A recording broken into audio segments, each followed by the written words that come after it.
Episode 12, Rebuilding Faith Without the System. You know, for a lot of people, the hardest moment in their faith journey isn't when they first realize something's off with a system. Nope. It's what comes right after.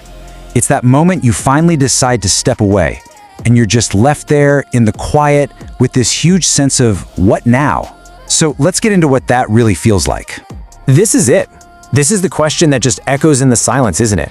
Once all the noise and the activity of the system finally fade out, you're just standing there, and you're asking, okay, so what do I do now? It's such a vulnerable place to be, and honestly, a lot of people go through it feeling totally alone. And that's the real heart of it.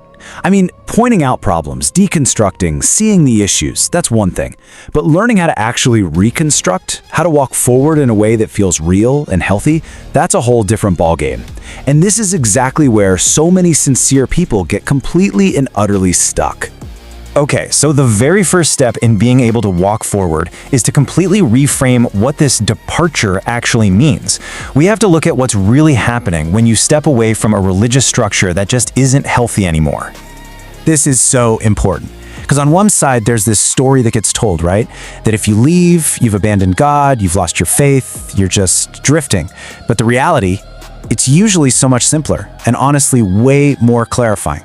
What you're often doing is just separating Jesus from all the man-made stuff that got built up around him. And this really gets to the core of it. The process might feel disorienting, yeah? It might even feel like a loss at first, but at its heart, it's about gaining clarity. It's like clearing away all the clutter so you can get back to the actual foundation without all that extra weight that was piled on top. But that brings up a really good question. I mean, if this whole thing is about getting clarity, why does it feel so shaky? Why does it feel so unstable right at the beginning, like the floor just dropped out from under you? Well, a lot of the time, the answer is in how our faith was held up.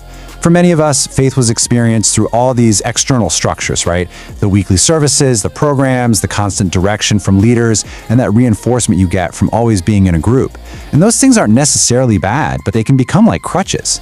So naturally, when those crutches are suddenly gone, the silence that's left can feel weird, maybe even alarming. But this is the key right here. That quiet you're feeling, it isn't God's absence. More often than not, it's just the absence of all the noise and activity that you started to associate with God. It turns out clarity often feels really, really quiet at first. So, once you start to get comfortable with that quiet, how do you actually move forward? This is where we can start the real work of rebuilding our faith, but this time it's on ground that's much more solid and personal. We have to hold on to this truth because it's foundational. The kind of faith Jesus modeled and taught was never meant to depend on one specific building or one program or one leader. It was built for the real world. Think about it.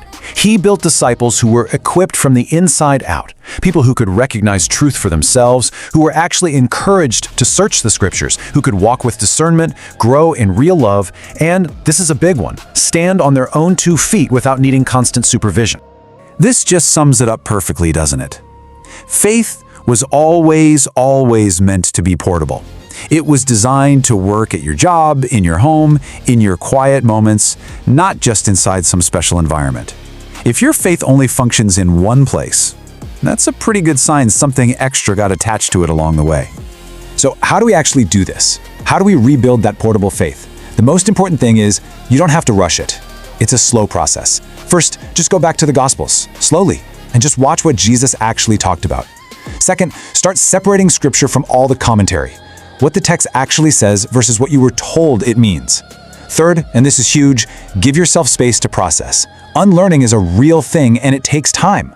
Fourth, look for honest conversations, not hype-filled environments.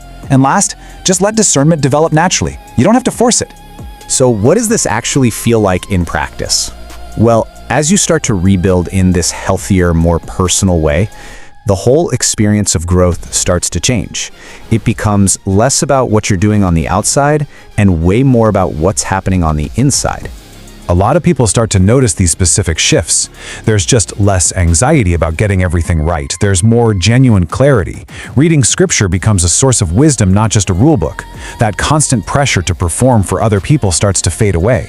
And in its place, you start to feel this real internal stability growing. Your spiritual growth might feel a lot quieter than it used to.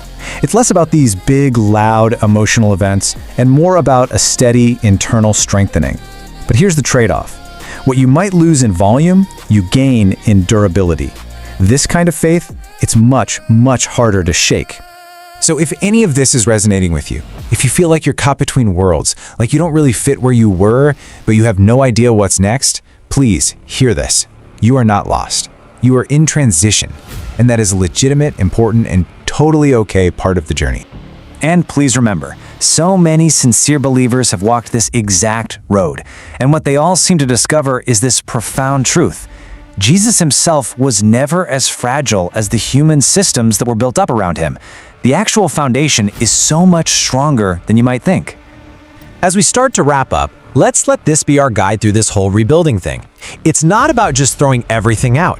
It's about an honest examination, about testing everything, and having the courage to hold on to what is genuinely good and true. So here's a reflection question to take with you. Sometime this week, just take a few minutes and genuinely ask yourself, what parts of my faith came directly from Scripture, and what parts did I just kind of absorb from the culture of my church or community? And be patient with yourself. Clarity tends to grow in layers. And finally, one super simple, practical step to ground all of this. This week, just read one chapter from one of the Gospels. That's it. But read it slowly. And don't read it to find confirmation for what you already believe. Just read it to observe. Observe what Jesus actually says, what he actually emphasizes. Just let the text speak for itself before tradition gets a chance to.